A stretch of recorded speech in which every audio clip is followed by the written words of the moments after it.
Good morning, everybody. We are back. It is the right side of campus. We are live on a Thursday. A week has went quick. December 28th, 2017. Couple days after Christmas. Getting you ready for the New Year's Eve season coming up here in a couple days over the weekend here. Donnie, it's been a quick week, hasn't it? I mean, after a Christmas on Monday, all of a sudden it's Thursday. How you doing today? Yeah, it goes fast, and yeah, I'm looking forward to the weekend. Another day of bowling season. I got to be honest, Jeff. I'm sort of like on hold in bowl season. In years past, real excited for it, but to me, overall, Jeff, the matchups Yeah. just aren't intriguing. I know we'll get into it a little bit. Like I'm talking even later down the schedule. Like it's supposed to be as you wait, the better the bowl games get. Like, are we excited for Louisville, Mississippi State, Iowa State, Memphis? I mean, even I love the Miami Hurricanes. I'm not that excited for the Wisconsin game. And then, January starts, and with South Carolina and Michigan, I mean, I don't know, Jeff. Is it just me? Is it just me? No, it's not just you. The bowl games suck to begin with. They're boring. Their schedule sucked. I mean, I've always loved like the bowl games, like this week, basically between Christmas and New Year's, where you have bowl games during the day. It's fun. But like, I was looking at the schedule tomorrow. It's like Kentucky and Northwestern, and like, just like, there's too many bowl Utah games. State, New Mexico Yeah, State. Yeah, come on. we Man, we've geez. we've talked about it. There's too many bowl games, unfortunately. The bowl games to begin with haven't been good. I mean, you look at yesterday. I mean, there were a couple. I mean, but like, how many blowouts have we seen so far? They just haven't been that fun. And usually you have some of the teams can kind of keep up with some of the higher end teams. Like, you know, sometimes Southern Miss will be able to keep up with Florida State, but yeah, yesterday was brutal. Most of these games have been blowouts. But one, Donnie, and we'll get into some of the recap here in a little bit, but do want to shout out all the great people out there listening. Do us a favor, hit the like button, say hello on the chat, as many of you know. And look, another great thing that we could ask if you're on Twitter, retweet the link to the show. It's very important. We want to hear from you. We want to hear that you like the show. Get it out to people. Let people know about it that maybe don't. And as always, Donnie, going to take your little housekeeping. SBRpicks.com really is the thoroughfare for SBR. Head on over to SBR Picks. Up at the top, you can see all the links to the SBR odds page, the form, Sportsbook review. You can check out the best sports books, the rating guide. Make a complaint if you need to. And Donnie, you look at some of the articles here. A lot of cool things up. Can will is it too low of a total in Michigan State, Wazoo? Some of the college hoop stuff. You got a schedule on the right there, so you can see the fact that we're on and the hockey and college bowls and Premier League punters, all that kind of stuff. Check out SBR Picks as your main thoroughfare when you're on the website. Let's get into it, Donnie. We start out with our morning headlines. And this story, Donnie, is pretty unbelievable. And I got to tell you, it's a little ridiculous as well. It came out last night, Donnie, that the quarterback for Purdue, Elijah Sindelar, who battled with there was another quarterback there as well. His name's escaping me. Blow, Basically, Blau, right, blow, right. whatever. David Blau, Yeah. right. David Blau, good call. Sindelar was a little bit better passer, that kind of thing, ran with the ball a little bit. But it was reported last night, Donnie, that he played with a torn ACL on his left knee, and Brom knew about it. How is this how is this allowed? Can someone please explain this to me? Basically, Brom said, I guess when they found out about the injury, Brom planned to sit Sindelar, but the quarterback convinced him to play. Quoting by Brom, my first thing was no. There's no way he should play. I thought if he could wear the brace to keep it stable, it feels like we could give it a go or give it a try.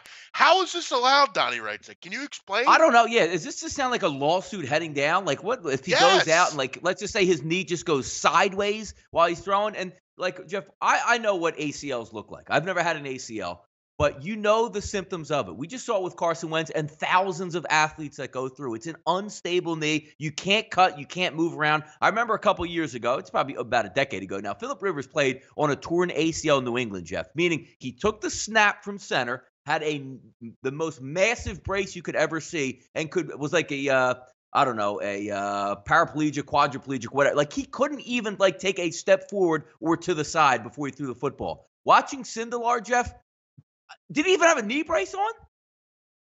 No, not that I remember. There's got to be something to But this story. There has to be something to this story.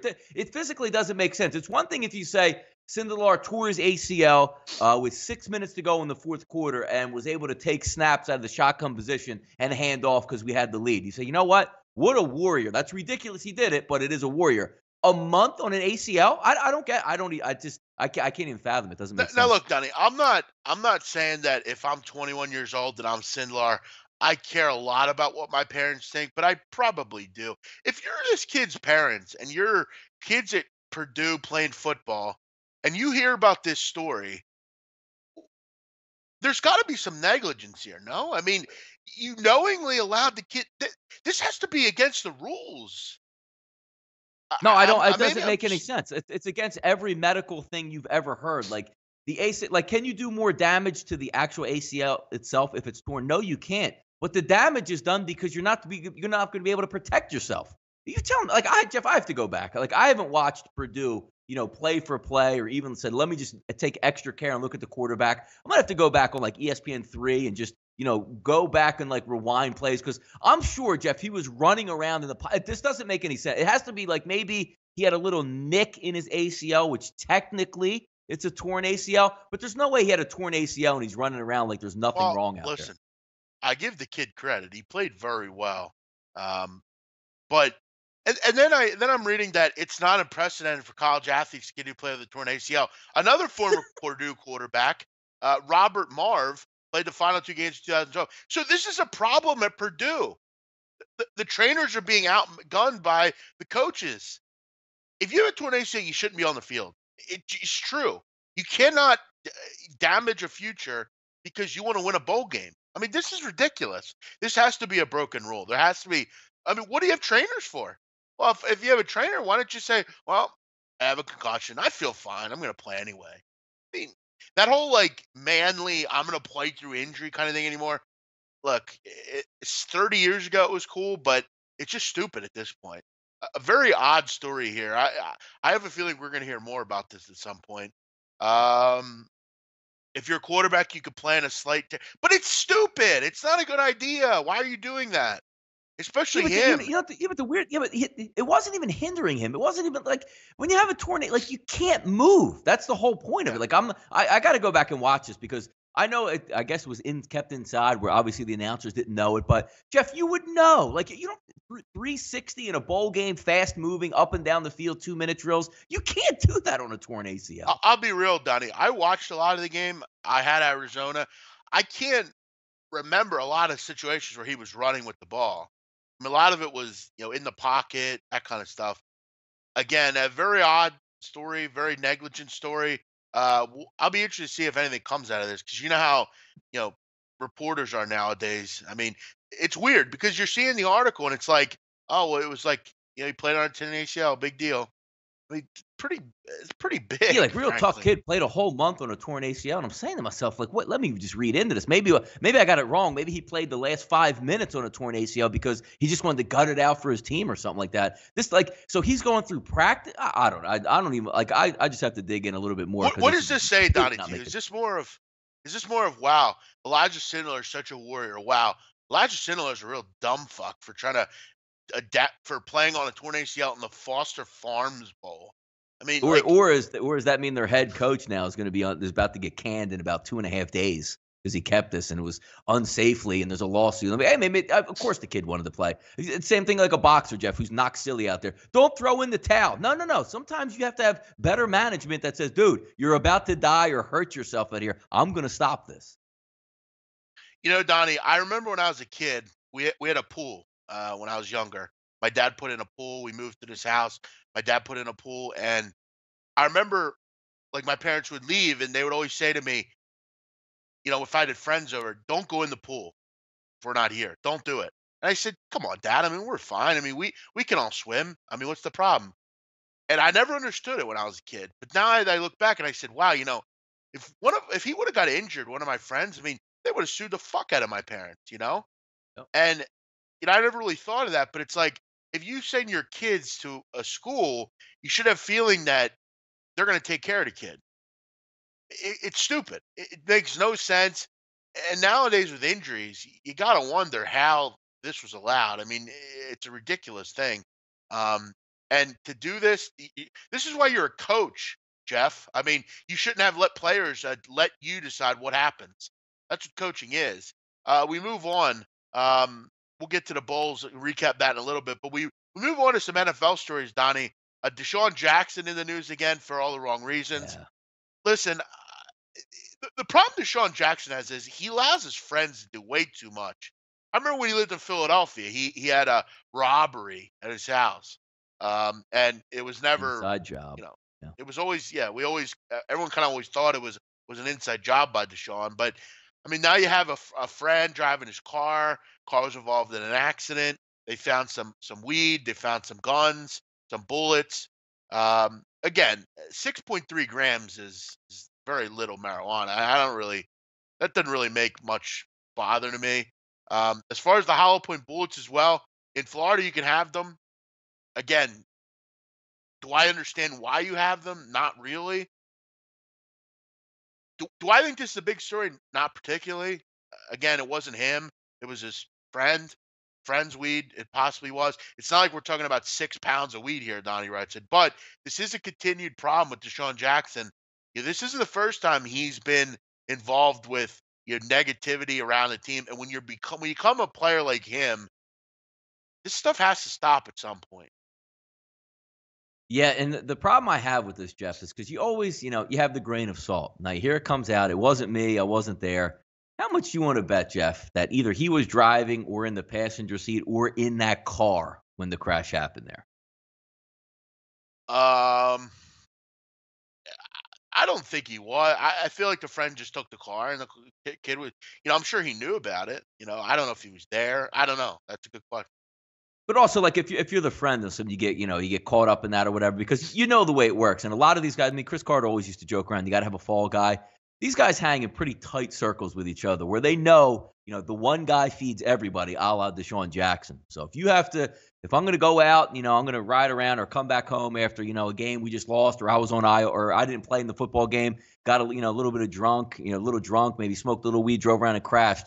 A lot of your boys in that situation would take the fall because they know if you take the fall, Jeff, when he comes out of jail, he's taken care of pretty much for the rest of his life for taking it, because that's the hand that feeds you right there. But something is a little bit remiss here. I hope it's not true. I hope it was his buddy. Took the car, you idiot. Look, you're getting me in some trouble there. But I just have a sneaky suspicion either he was in that car, driving the car, or just called it one of his boys, because you usually hear the details come right out. Like DeSean Jackson was at the scene, his boy, like nobody was at the scene, and it just so happened to be DeSean's car. If you're his boy right now and you did that to him, like you took the car, you had the weed in there, you had the hollow points, I don't know what you were doing out there, but you had a free weekend to joyride. DeSean and his boys got to be beating that dude's ass right now. No, Jeff? All right, here's a rule that I would recommend to everyone out there. Anyone that has friends, most of us do, don't let them borrow your car. It Yeah. never ends well. It just doesn't. I almost, when I was younger, when I borrowed my mother's car, I almost felt bad doing it because I didn't want to do anything stupid that would, have it, you know, that would fuck up the car. Don't let friends borrow your car, especially DeSean Jackson. Go get the kid a rental car. It's his problem then, or something. Don't let him borrow your car, especially in your stature. And don't But I ditch it. get If you it. borrowed if he borrowed the car, crashed it, and had all that there, stay there, take the rap. DeSean's still he's probably still your close boy if you have enough, mark with him there just to stay and say, hey, DeSean's gonna let me use the car for the weekend. What are you doing putting DeSean in this spot? Hey, we don't even know if DeSean was in the car now. Now you got all this speculation out there. He's gonna get cut now. Look at the friends he's hanging out with. It all goes right back to the hand that feeds you, man. Dumb move. Don't let your friend drive your car. We move on. Rotten Apple, Donnie. Eli Apple Oh boy. Quick suspended story. for the last game of the season. And listen, I mean, I know we all laughed beginning of the draft, Donnie, when one of the scouts mentioned, this was his exact quote, I worry about him. Off the field issues. The kid has no life skills at all. He can't Hmm. cook. He's just a Hmm. baby. He's not a first round for me. He scares me to death. I guess we all laughed at that. I remember Annie Apple came out and shitted on the guy for it. Ezekiel Elliott came out and to defend Eli Apple. I think we're kind of learning at this point. Eli Apple's a baby. He's a whiny little baby. He can't handle his own problems, so he, throws them on someone else. I mean, I think if I'm Landon Collins, do I make that comment on the radio? Probably not, but I get what he's saying. He's sick of the guy. Man up. Stop being a baby. No, And if I'm the it's Giants, I'm yeah. not sure why you suspend him. Just kick him off. Get rid of him. I mean, he's still on a No, rookie contract. Get you rid of have him. to. They're going through procedure right now as by the contract because if they know that they cut him, they're going to be on the hook. But if you suspend him, you can go right back to the contract and say suspension, detrimental conduct to the team, and it's all about money right now. It's all about wiggling out because when you sign now as a first-round draft pick, he was the 10th overall pick, and after 1 year or whatever it is, he's going to get cut. $15 million, Jeff, guaranteed money on that contract, where if he just acts a fool, you still have to pay him the $15 million. But if you go through these legal wranglings and, write it up as suspensions and we gave you 5 chances and now you're gone, they're going to be off the hook for that money. They can cut him probably and only get damage, a couple $1 million as opposed to all 15. But you're right, Jeff. We heard this last year. Remember when, you made the talk show, not on like a LeVar Ball. Like LeVar Ball's a completely different situation. But the mom was already making the rounds. Like as soon as Eli Apple was drafted, like within a day or two, she all of a sudden became a story, like throwing her, weight around in the press. And, if you remember She's the one getting quote, a job Jeff, was, with the league.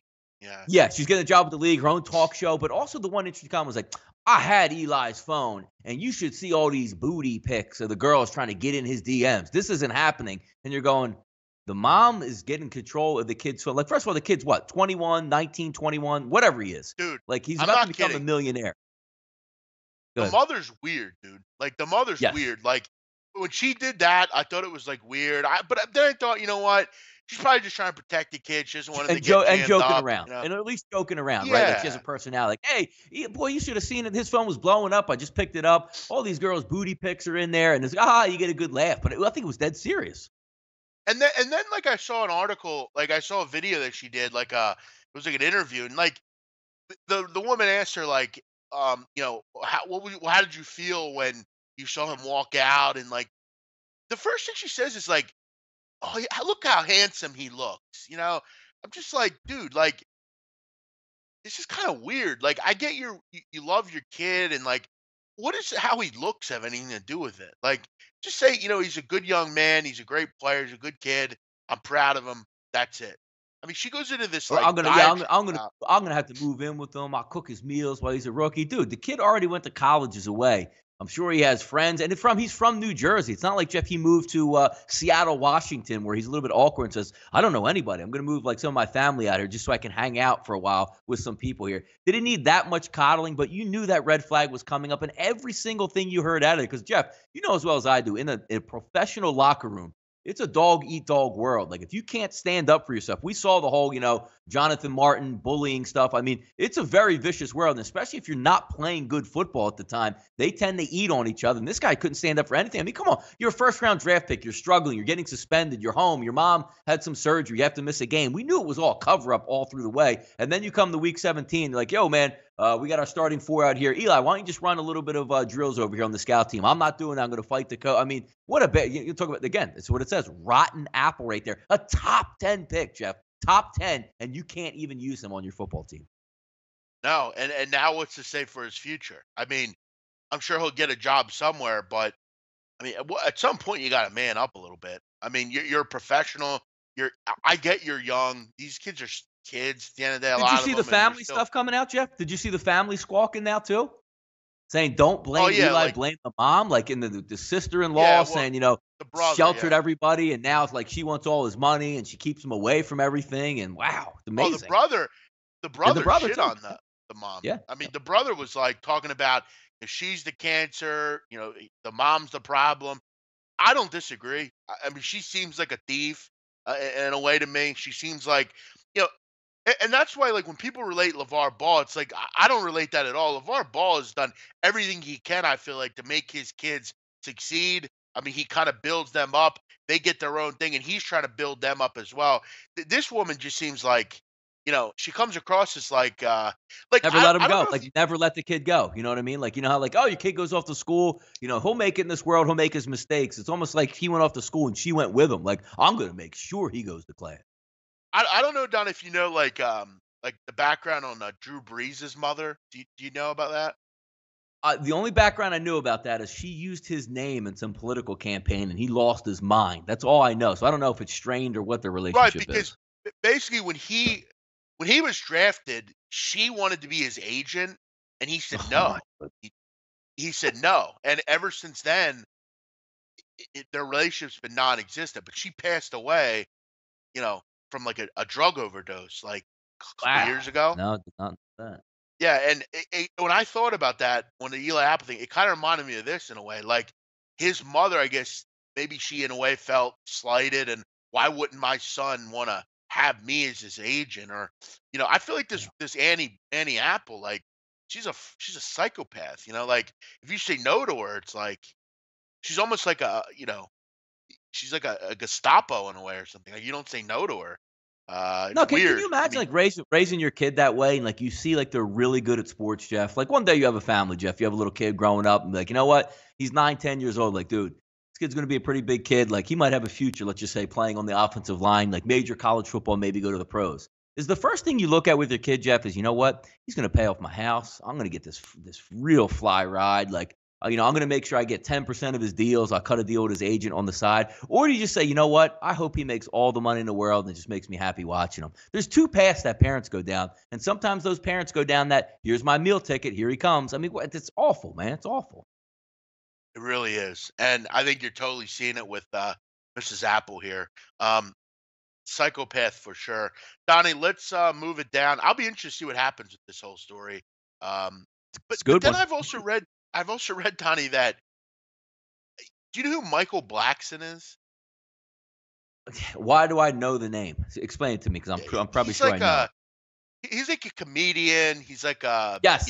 Yes. Yes, I do. yeah. Yes, I do. Yep. Supposedly he has a connection here for some reason. I don't know if it's. I think from what I've read, Michael Blackson is Eli Apple's uncle. It's just for some reason I want to say that I don't know how true that is. But I know he's been getting involved, and I don't know if there's anything to do with his comedic thing. But he again, I'd have to read more into the story, but I don't know if he has something to do with it because I noticed Eli Apple's brother when they interviewed his brother. The brother's last name is Blackson. So, like, I Hmm. don't know if that has something to do with Michael. It's very odd. It's a weird story for sure. Um, I don't know what to say about it, but an interesting story. Let's move it down, Donnie, and move on. Recap the Bulls a little bit here. And we start out. The Bulls actually weren't too bad yesterday. I got to tell you, my picks were pretty bad yesterday. I didn't do well on the Bulls at all. And I want to tell you about them here, Donnie. The first one obviously wasn't much of a game. Southern Miss, Florida State. I had the under 49 and a half. Um, Southern Miss couldn't do much of anything all day, but of course they score a late touchdown. Um, a boring game. The biggest news we got out of it, Donnie, was Deion Sanders might come out and coach. But Florida State covered a big number. Before the game, this line went all over the place. It went down to 11 at one point, 11 and a half. It closed 12 and a half. People loved Southern Miss yesterday. People didn't think Florida State could lay this kind of number, and I couldn't disagree. I feel like this is one of those games where you just say, you know what? It is what it is. I don't know how you could lay Southern points of Florida State with all their injuries, with all their problems. You just got to chalk it up. Blackman played well yesterday, Donnie.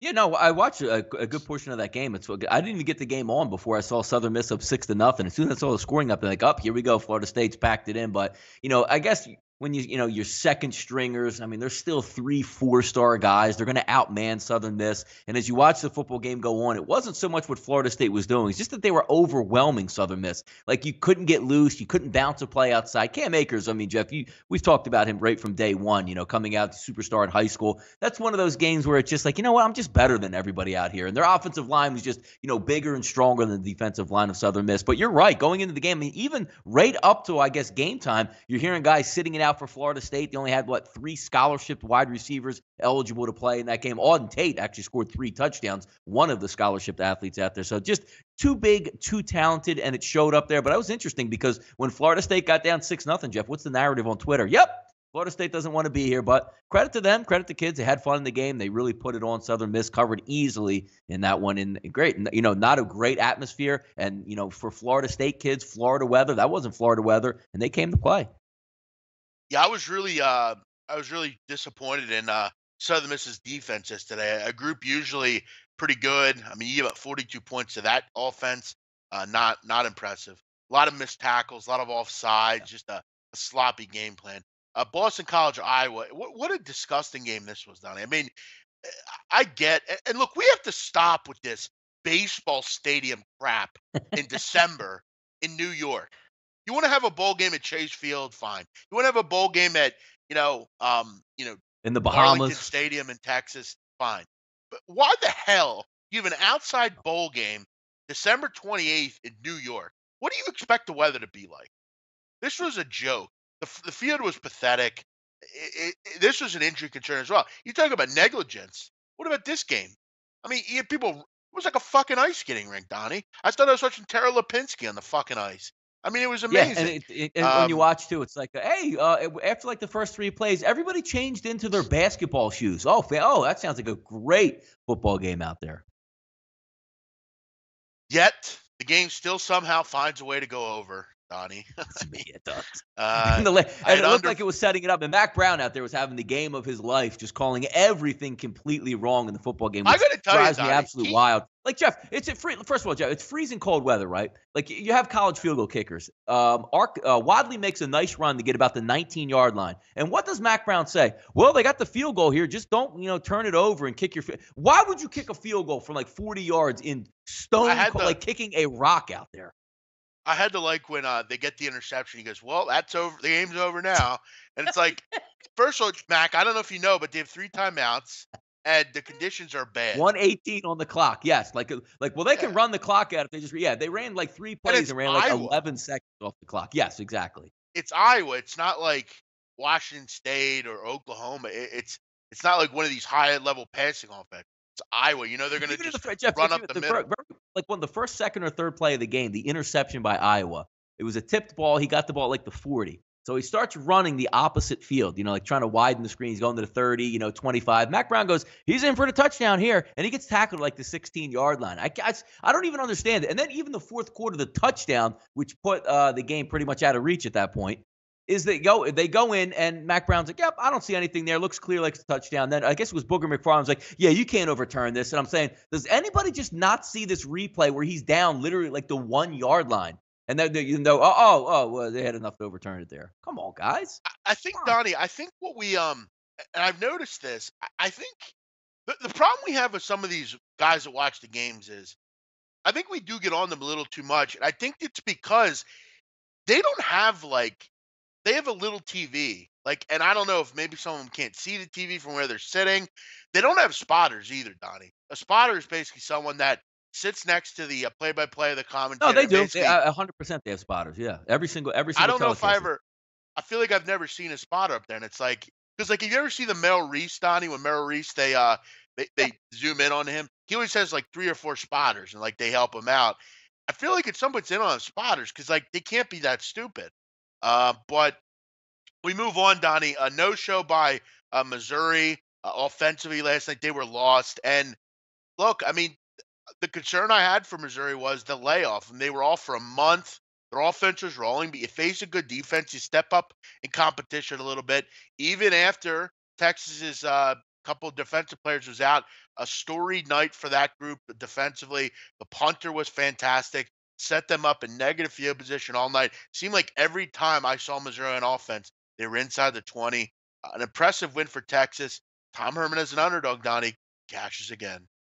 Yeah, no, they had some shots. I mean, if you're watching Missouri, the fumble, I believe it was before the half, they got run back for a touchdown. Then they fumbled again out by midfield. And you still said, you know what? Looks like Texas is going to run away from this game, Jeff. What, the first play of the second half, deep shot. You see the talent there in the arm for Drew Lock. You're like, all right, they're right back into this football game. But they never could just get over that hump. Texas was just a more physical, better overall football team here. Was I rooting for Missouri? I wouldn't say I was rooting for Missouri. I actually thought the game would have gone over the 60 points if I were to wager on that game. But obviously, you're right. Texas just doesn't play in that type of an environment. It's always a slower down game. Quarterback's going to run for, 5, 6, 7 yards. They're not going to have the big play out there. But a nice win by Texas. You're right. Tom Herman gets it done. And Cleo Tate and Purdue, we talked about Sindelar and that negligence. But, Donnie, Cleo Tate's good, man. I mean, he's just got to clean up the interception late in the game. But, I mean, the problem that Arizona continues to have, Donnie, is they never have a fucking defense. I mean, year after year, Rich Rod just decides defense isn't important and he doesn't deal with it. Did anyone not think? I was watching the game. I had Arizona. I laid 2.5. They get back into the game. They take the lead. But I was like, there's 3 minutes on the clock. Arizona's not going to stop them here. I mean, you knew it. I mean, And you how just. about the play, Jeff? The killer play. They actually called the right defense, a zone blitz where the defensive end drops back, who was a former tight end, as we find out, who they throw the ball. I mean, Jeff, he should have been the tight end on the play. They throw it directly to him, Jeff. Not low, not really high, Jeff, where it would have hit him in the face, and he drops that ball and they lose. And how about that? They go down and score a touchdown. Then on the way back, you're saying, you know what? Minute 33, couple timeouts, Khalil Tate, they should score. Just an awful 4 plays for Arizona. Like when you have a guy like Khalil Tate, Jeff, when we watch the USF game, when you have Quentin Flowers, he should know better to say, you know what? It's going to be about my feet here. I'm going to take a step back in the pocket. The defense isn't very good. I'm going to wait 3 seconds and make a play myself every time. He didn't do it. I think on the interception, though, I think he thought the kid was going to keep running. The kid almost like stopped his route or like, I don't know, tripped or something. Because like it was nowhere near it. I don't know what happened there. But listen, I think Khalil Tate will win the Heisman at some point. It might be next year. It might be the year after. 5 touchdowns last night, over 300 yards. He's going to clean up the arm. He's got a good arm. He's got to be a little bit more accurate. But, I mean, running the football, he's fantastic. And he'll put up a lot of yards against the Pac-12. They just got to clean that defense up. He's got a lot. He has a lot of Lamar Jackson in him, Jeff. A lot of Lamar Jackson. He definitely does. And, Donnie, an interesting thing about Arizona, I don't think they're a totally lost cause. I mean, I remember a couple years ago, Washington State's defense was terrible. They brought in Alex Grinch. They became a pretty good defense over basically a summer. So, they got to make the right hire there. The defense quarter has not been good enough. You need to go out and throw some big money at someone and say, like if I was them, I'd look towards that kid at Purdue, the nutty guy, the Nick whatever his name is. That guy's a freak. I would throw money at that guy. I mean, he seems like Basham chairs, yeah. Yeah, get someone like him in there. But we move on, Donnie, hit the hardwood a little bit. Do want to mention a nice win last night for the Xavier Musketeers. They needed that win. Good start to the conference play season. That team's good, Donnie. Really good. Marquette seems to have their number a little bit. It's nice to see them get the job done last night. And guys, it goes back to the old point. It's imperative that when you bet college basketball, you're aware of free throw percentages. If you're betting on teams long term that shoot 64% from the line, you are not going to win. You have to You're bet not on going to good cover, foul that's teams. for sure. Right. You're not going to win and you're not going to cover. That's exactly right. And when you're laying 2.5 at the end of a game, it's probably going to come down to foul shots. You look at last night, Donnie, Xavier, 90% from the line. Late in the game, they were able to cover numbers. It was a hard-fought game, but that's what good teams do, Donnie. They win games like that. And X is, to me, the only competition Villanova is going to have. They play them next week, I believe. I'm going to try to find a way to get to that game Wednesday the 10th down at Wells Fargo Center. Should be a great game, Donnie. Xavier Villanova, probably top 5 teams there when that game gets going. But we get into tonight's games, Donnie. Big card. What do you got? Yeah, let's see what we got here tonight, Jeff. 6:30 p.m. Eastern time. We're going to go over the 2 games. You guys see it down there in the box. Let's prep it up for the big man on campus, the man, the myth, the legend. On the hardwood, 5:15, 5:16. Creighton Seton Hall, Jeff. It's that time of the year. It's exciting. We are getting into some conference play. Teams that know each other. Same type of scholarship structure. What I always say, people ask me all the time, Jeff, what do you mean by that? I like to bet on teams in conference play because it's similar skill levels. You're recruiting the same type of guys. If you're looking at the MAC, they're all recruiting the same type of guys. The Big East, all those conferences. And now we're finally getting into the fun stuff right through to the Final Four. This is when college basketball season, to me, gets really interesting and really fun. Creighton Seton Hall, 788 tickets, Jeff, have been tracked in this one. It's 56% coming up right now, betting the road team here, Jeff, with Creighton. Line opened up at Pinnacle at -4. At Chris also opened up at -4. Sitting at 5s pretty much across the board with an over-under, Jeff, opening around 161 to 163. That hasn't moved much, sitting at 161. Prep this game for us. I know how tough Seton Hall has been at home over the past couple years, Jeff. I know Creighton is a damn good basketball team. What can we anticipate tonight on the hardwood here? And I think what you also want to point out, Donnie, about your conference play comment is you also have teams that you can really go on runs with where you can beat up on a lot of bad teams that are in your conference if you're in a lower level conference. Like I've mentioned South Dakota. I think they're a team that's really going to roll through their conference all year because there's a lot of bad teams in that league. But in this game, I got to be real. I'd have no other play but the underdog in this game. When I look at an underdog, which I bet a lot of them this year, there's a lot. There's a couple things you look at. Do they have a player that can take the game over? Creighton does. Can they score the basketball? Yes, Creighton does. 92. I think they're fifth in the country in scoring. They're great from the field. They rebound the basketball. And when you're playing a team like Seton Hall, if you cannot rebound the basketball, you're going to get beaten up all night. Delgado is a man. To me, he's the best rebounder in the country. If you should make a list of the best overall rebounders, he would be number one. He's an animal down low, and he's great around the basketball. Can they make foul shots? Yes, 73%. Can they make threes? 40%. Lately, they played better defense. Greg McDermott is a real good coach. He's a guy that doesn't get a lot of love, but he's done a great job recruiting. He's done a great job at these kids. They don't turn the ball over. Creighton's just a really well-oiled team. They're kind of like what Wisconsin was a couple years ago. Play good defense. They don't turn the ball over. They can score the ball. They have several options. They've one of the better defenders in the country in Kyrie Thomas. I like Seton Hall, but I'm concerned, with, you know, they don't have a true point guard, which is a concern always. You want a guy that can handle the rock. You want a Marcus Foster type or a player like that. They don't have that. And Donnie, you look at the elephant in the room. They shoot 65% from the line. That's going to allow to keep teams in games late. It's just the truth. This game to me looks like a close one. Sonogo's out also for Seton Hall. That's a big that you're not going to have in the lineup. Delgado's going to kind of be on an island. He's going to have to be able to do everything down low. And Creighton can rebound with Seton Hall. It's not a discrepancy there. I would lean nothing but with the points here.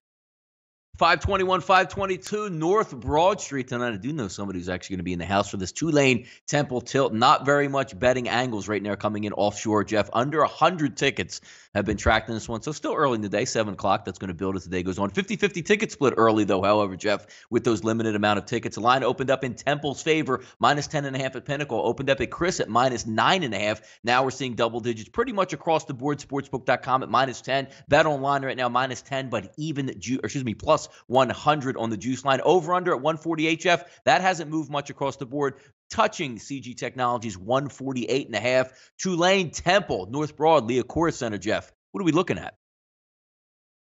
Yeah, if you listen to me and you know anything about me, I'm going to actually allow the chat box to make this pick for me. What would I tell you about this game? It's not difficult. When you're laying double digits to Temple, I'm just not interested. I love Temple. I root for them. I have season tickets to their games, but I don't think they're worthy of laying double digits. If they go out and win big here, salute. But I don't think they're capable of it. They didn't do it against Drexel. They didn't do it in other games this season. They're just not good enough to lay double digits. They play down a competition. They don't blow teams out. And I was disgusted at what I saw against Georgia. They didn't shoot the ball well. They don't have any bigs. It's the problem they've had all year. It's a problem they've had for many years. And tonight, it's not getting any easier. Cameron Reynolds, Melvin Frazier for Tulane are good basketball players. They're big kids. They're going to bruise you down low. They're going to make you guard on the perimeter. I got to be honest, Donnie Right Side. I kind of like the over in this game, frankly. Temple's, other than the Georgia game, has been very effective from the field all year. They're a good shooting team. They just are. They make threes. They do a nice job of getting to the hoop and getting to the foul line. And so does Tulane. Both these teams shoot the ball pretty well. They both are good from three. They're both good from the line. When they get to the line, they make their opportunities. And I don't think neither is unbelievable on the defensive end. I will say this, though. I mean, Donnie, how many Temple games have you watched? They're not a team that blows anyone out. You even look at the game against the St. Joe's. They were double-digit favorites. They're up 16 in that game at one point. They end up winning by 4 or 5. They're just not capable of winning by double digits. It's just the truth. I'd be on them to win this game. It'll be a fun game, but I would look the underdog and I would look over in this game.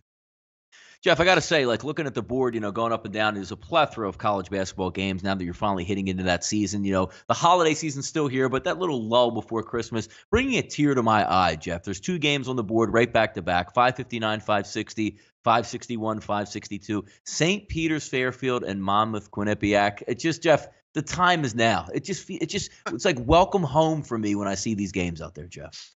Yeah, well, St. Peter's isn't what they were last year. Just remember that. Jeff, can I bet you? Yeah, Wait, hold on. St. Peter's plays great defense, is really clutch, and went far. Can I use those statistics this year in conference play, Jeff? No, you can't. Make sure you do your homework, please. Donnie, tell me this doesn't bring a tear to your eye. Go. Montana State, Southern Utah. It's just, yeah, again, you know what? You can correlate it in there, Jeff. Like, I almost want to tune into LSU basketball just for some unknown reason where, like, I feel like I have, like, a kid that's moved on and, like, graduated and he's made me money and he's just a talented guy. We know who we're talking about here on this one, but you're right. Just seeing these names, like, just to bring this back here in the live chat box, me and Jeff spent late nights. Yeah, exactly. Games tipping off at 11:45 at night look like they're in like a high school gym and just nobody's watching, and it's on the college team's feed through the website for the university that most people have never heard of. Those times are now coming back. What a time to be alive, Jeff. I remember a very a fun night that I remember, Donnie, when you and I remember you were on the phone with me and we were watching that it was a big Sky conference tournament game. Jeff, they didn't even take a commercial break at the half. They just put the camera on the court and you saw like stuff happening out there. That's how big the tournament game was. You see the band like playing. You see like people walking around. The announcers get up to go get a drink at the snack bar. Bathroom.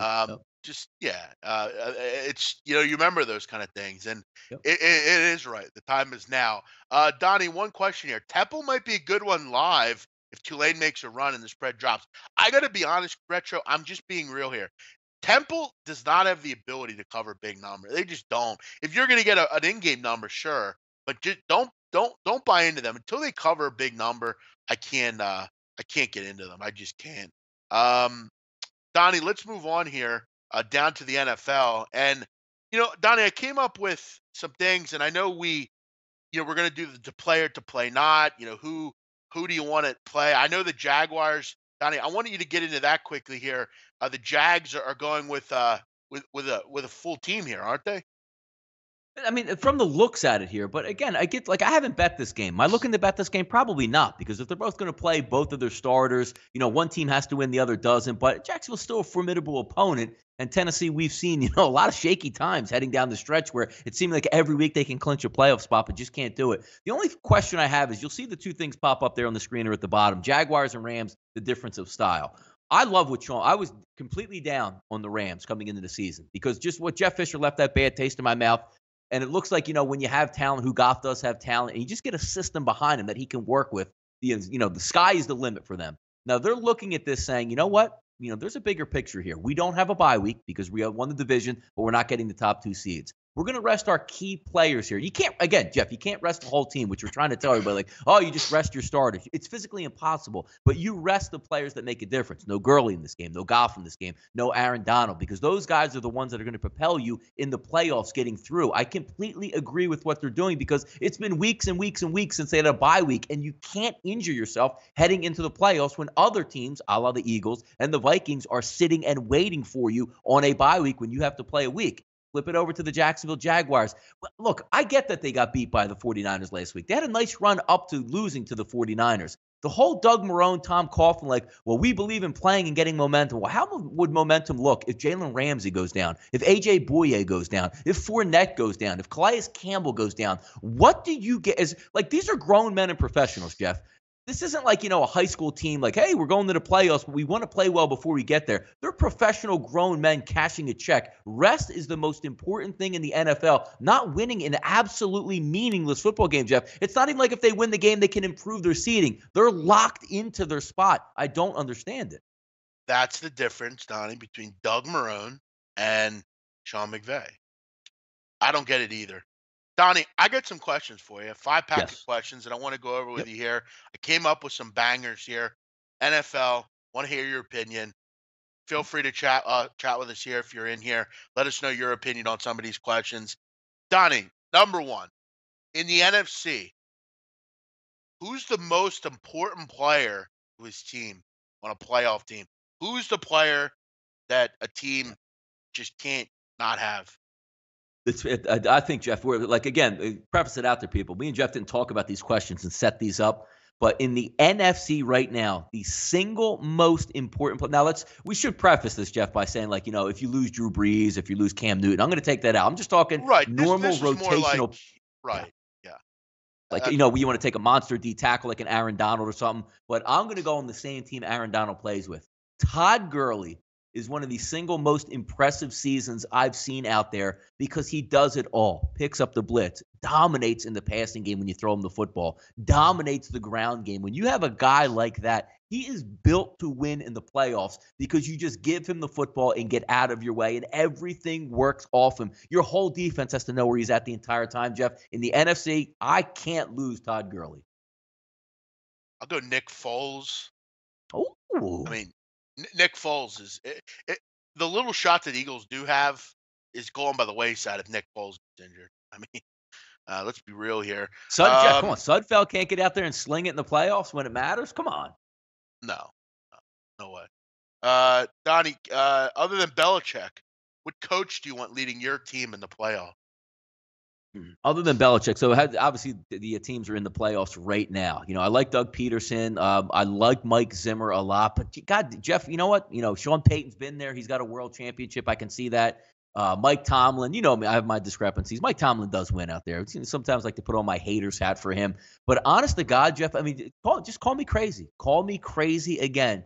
Give me Sean McVay. His scheming and game plan with that team. Jeff, I'm telling you, give me Sean McVay right now to scheme a game plan up there. If you're asking me, like the coach that would really make a difference, I do love Mike Zimmer. I always have a soft spot for Mike Zimmer. It's one of those things where he was able to get away from Dallas, which thank goodness that Mike Zimmer didn't stick with Dallas and would still be their head coach, scheming with the defense, having a capable offense to win games. I love Sean McVay, man. I'm all in on the Rams, man. Sean Thompson says Zimmer, agreed. Ben McAdoo's a name in the Mac Brown's out there as well. People want Mac Brown, agreed. Yeah, I want Mac Brown calling the NFC title game, Jeff. That would be a lot of fun. I wouldn't mind Bo Pelini either. We also have Todd Gurley. A lot of people like him. Obviously, that's important. I agree. Julio Jones, that's a good one. Nick Foles, yep, definitely. No Andy Reid. Agree, Brady. I wouldn't want Andy Reid either. Donnie, next one. Which, by the way, this is kind of a two-part question, but it's kind of fun. Donnie, can anyone beat New England and the refs? Can anyone beat them? No, nobody can. Nobody can. It's pretty apparent. It's a shame because you're going to see it on full tilt again because they're going to be home for the playoffs. And nobody beats them there. I don't know, because you'll see and again, I hope this is what happens again, because I think Mike Tomlin, Jeff, will send his coaching staff and everybody to midfield and try to square up with the Patriots coaching staff. Because let me play out the scenario for you. Ready, Jeff? 27-24, maybe 1:30 on the clock. Steelers at about midfield, 3rd and 4, huge play, and blam. The play clocks go out and also the headphones go out on both sides, which obviously is a bigger deal for the Steelers trying to get their plays sent in there. And nobody's going to know what happens, and the Steelers are going to be at a disadvantage. And let's just say the Steelers kick a field goal, and all of a sudden, poof, the headphones come back on when Tom Brady has the football, and the play clocks come back on as well. Mike Tomlin will expect it. It's one of those things, Jeff, I don't even like the Steelers, but just if you can somehow, if you can't have my Jaguars, which I'm rooting for as my, B team, interest team, please get to the AFC title game and have some haywire nonsense go on with the Steelers again, because I think they will actually throw down if it happens again, Jeff. Kind of a 3B question, Donnie. I've actually had this qualm, and I've mentioned it to Gabe, and I really am starting to possibly maybe believe this. James Harrison's with the Patriots, Donnie. Is there a possibility that the Steelers are smart enough to say, listen, you've been with us for 15 years. It's time for you to do one more thing for us. We're going to release you. After 15 years, we're going to release you. It's like Luca Brasi out there, Jeff. We know New England. We know New England will pick you up because that's what they do. They're smart. They need some defensive help. We want you to be a double agent. We want you to go play for New England, give us all the info, and after every practice, we want you to call us. Is that possible, Donnie? Did that really happen? Like, or how about this, Jeff? Like he's insane. Now here's the first thing that throws me off. Do you know how like you watch like Debo, in some movies, or everybody had that Right. schoolyard like bully where you just tried to joke around with him because you didn't want him to focus on you. Like, look, as long as this guy doesn't focus on me, it's kind of funny to watch him beat, pummel, and harass the other people. Like now you see the Steelers locker room now. Like James Harrison is pure unidentified insane. Like the guy is insane. He's a workout freak. He's like 40 years old, jacked up, and looks like he can just snap anybody he wants in half. Now you got Pouncey out there, Bud Dupree, anybody listening out there, like trash talking. I'm like, yeah, man, he's just, I never even saw this guy in meetings. Who cares if he left? Good riddance, beat it. You ruined your legacy. And I'm saying to myself, like, James Harrison, get in his car and just drive down and break your neck and probably ruin your whole family if he wanted to right now. But you're right, going in there. Let's just say, Jeff, they're prepping, he's trying to get his work in on the side. And James Harrison beat the tackle and went into Tom Brady low. And, with that Achilles injury he already has, knocks him out for the season. It would be a great double agent story where Mike Tomlin just took that shirt off, was like, I finally infiltrated like with the Trojan horse up there. It's just a great story, great fodder going through with the NFL playoffs, Jeff. I love it. I think it's going to be intriguing. And it's a great way to say, fuck you, New England. I fucking got you. We double-crossed your bitch asses. Like he has the burner cell phone now, Jeff. Like he's taking pictures like with the flip phone, like sending the playbook back to Mike Tomlin. Yeah, why not, right? Jeez. He's basically sitting on Tom Brady, watching his every move. He's staking out Bill Belichick. Again, guys, we're kidding around here. I think everyone takes it seriously here. Donnie, number 4, coaches will be fired on Monday. Who's the first to get the axe? Coaches fired on Monday. You know what? The first one. It's got to be Mike Malarkey, I guess, if they don't make the playoff, right? Yeah, I mean Pagano. There's going to be so many coaching openings coming up here. I mean Pagano's got to go right 5.5, Donnie. You go over 5.5. Got to be over. Yep. Teams panic at the end of the year. It's way over. I think it's going to be at least 6 or 7 coaches get axed out there. John Fox is going to be gone. Some of the lower levels. I think Bill O'Brien. As much as Bill O'Brien says he wants to stay around, I think they're going to just clean house with the GM and also the head coach down in Houston as well. I mean, a lot of stuff's going to hit down and go. So Dirk Cutter maybe. Dirk Cutter's gone. Absolutely, it's a good call by you. You got to. I asked this to Gabe the other night, Donnie, real quick. Why was Gary Kubiak ever fired by the Texans? I don't know if Gary Kubiak was actually. Was it more of his? Wasn't he having like heart problems toward the end of his career? That was when he was with Denver. That was not with Houston. No. Why was he ever let go? I don't get it. To begin with. I don't know. Not sure. Last question, Donnie. This is an interesting one. What would the line be if Clemson were to play the Browns? Oh, Clemson -3. You know what I mean? Seriously. No, Clemson. I mean, if it was seriously, Clemson, I would probably say, and we're going with healthy, not like, banged up week 17. Yeah, fully Cleveland. healthy. Let's say fully healthy opening day of the season. Yeah, opening day of the season. What would it be? 21.5 for Cleveland, -21.5. Really? You'd be that high? Yeah, because how about now? Just the like, physicality. let's say right now. Things yet. Oh, right now you probably would drop it to what 14 and that. Probably 14. Probably at least a full touchdown with how banged up they are. Because you're looking at the offensive and defensive lines who would just smash them, though, Jeff. That's the problem. I think they would. I don't think they would. I don't think it'd be that big a deal. Clemson's. I mean, they're one. I mean, most of those kids are 1 year away from going to the league.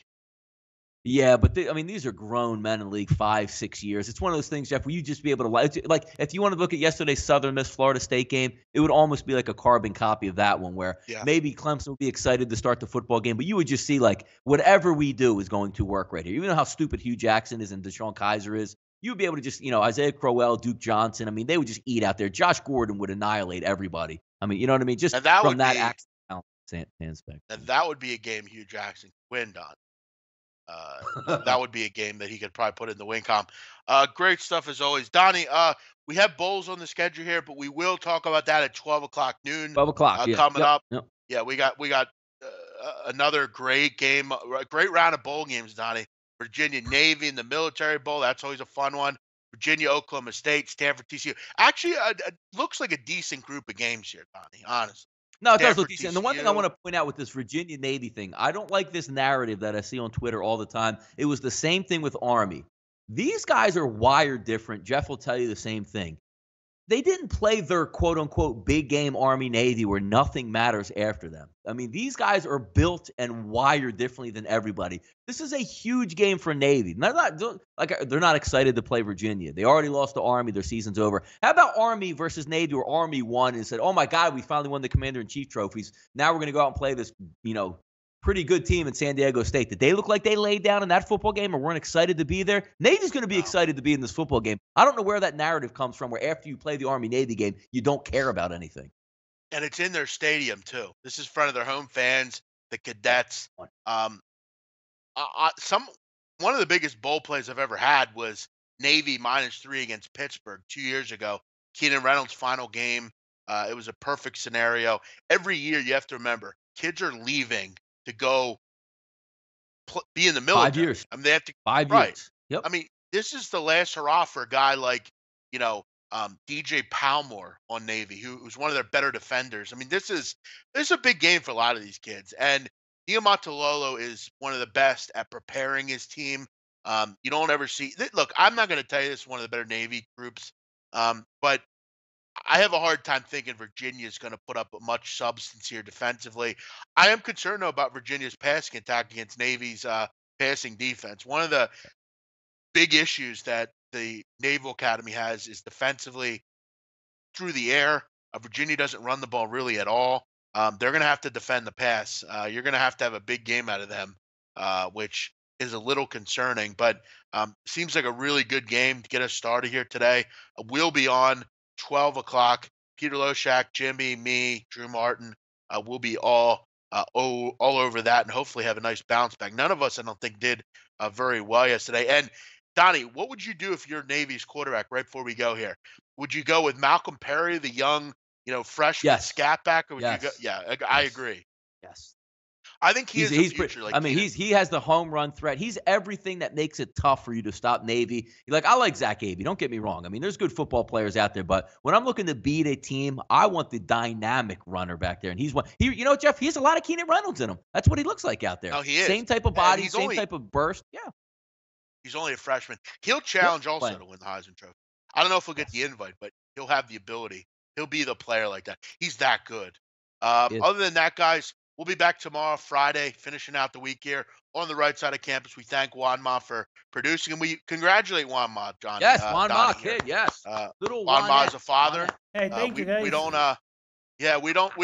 Juan Ma doesn't get a lot of love as far as we don't hear from him very often. But Juan, we congratulate you on the birth of your daughter. That's great. We have a little Juan Ma Jr. Juan Ma. It wouldn't be Junior, Juanette. Donnie. It would be Juanette, right? Juana. Yes, there you go. Very good. Congratulate him for that. We're going to go here, guys. We'll be back tomorrow. Catch me today. I got a couple things here. 12 o'clock, we have the Bowls. And then at, I believe, 3 o'clock, we got the Premier League Punters, which we're doing really well this year. Join us for that. We'll be back tomorrow, as always, right side of campus, 10 a.m. Have a great day. Bye-bye.